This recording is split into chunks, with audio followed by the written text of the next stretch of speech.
It's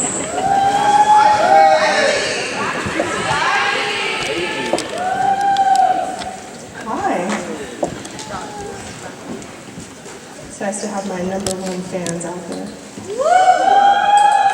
All right. So if you're ready, Josh, you can put up the first one there. On the day of my wedding, the lady who was doing my hair said, "Uh-oh." I was like, "What?" And she goes, "Did you know you have a gray hair back here?"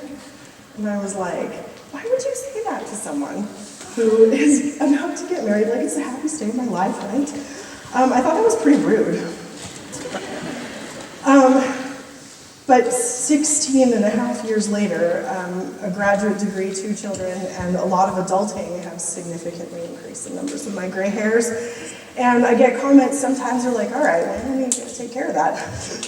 But sometimes people just say, "Wow, I could never do that, that's so brave." Or, "I really want to let my gray hair grow, but I just don't think I can pull it off." And so I want to kind of encourage that. I'm not as old as the many gray hairs on my head look like. I'm only 37, which is not that old, as I've been reminded by some of my friends recently. So I wanted to take some time to kind of give some compliments to some of the older people that I've known and that have taught me some things, because as we see here, the gray hair is a crown of glory and it's gained in a righteous life. So go ahead for the first one. This is my mom in the front, and me and my sisters there. My mom is awesome. She likes to have a good time, and you might have an awesome mom too.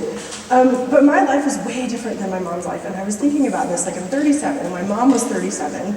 She had been married, divorced. She'd been a single mom for almost a decade. She was raising 2 kids, and she had just married my stepdad when she was my age. So from my mom, I learned how to handle stuff. Like, you want something handled, you call my mom. Also, maybe you call me. I had a front row seat to learning from her about just how to get things done. And so I appreciate that learning from her. On the next stage is my mom's mom, on the next slide here. Isn't she cute? My abuelita Cuca recently passed away. And if you have a grandma, you might think about how awesome your grandma is too. My life is totally different than my grandma's. By the time my grandma was the age I am today, she had already been married as a teenager. She had moved to the US from another country. She had 6 kids in 6 years. She learned English, she lost her oldest son to a car accident, and she had 2 grandkids. Like, I'm not old enough for grandkids, right? So, like, our lives are completely different, and in the same amount of time, she had learned a lot of different life lessons, but what I love the most about her is how much she loved God and taking care of her family. My other grandma, that's my abuela on the next slide there, she's cute too, right? She passed away when I was a freshman in college, which I was some of your ages when my grandma passed away. During finals, by the way, that's a real thing. I don't know that much about her because she died when I was a college student and I was far away from my family. By the time she was the age I am now, she had just had her first kid. So one of my grandmas was a grandma already by the time she was my age, and one of my grandmas had just had her first kid by the time she was my age.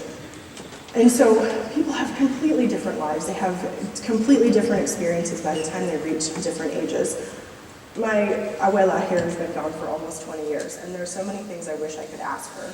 And I haven't had that opportunity because she's been gone longer than she's been around for my life. On the next slide, my family keeps increasing through marriage. In the center of that top slide is my stepdad's mom. My mom got remarried. From my stepdad's mom, I learned that if you keep your Christmas tree up all year long, you just keep taking the decorations off and putting new decorations on, and then you've got like a Valentine's Day tree, like a Mardi Gras tree, like an Easter tree. You don't have to take the tree down, you just put new stuff on it. And I was like, that's genius, because I don't like cleaning, so it's good. From my mother-in-law, I learned that it's a great blessing to love someone before you even met them, because the person you love loves them.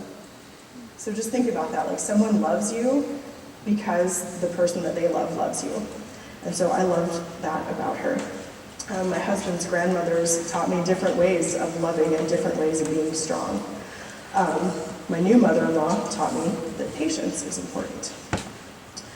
So almost everyone on all of these slides is gone now. My mom is still around, my new mother-in-law is still around, but it's hard to think about the people in your life being gone. What if your moms are not around anymore?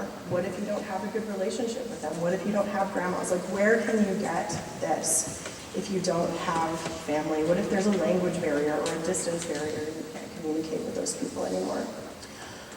So this is me, the person, and also me, the psychology professor, like encouraging you to like, reach out to the older people in your world.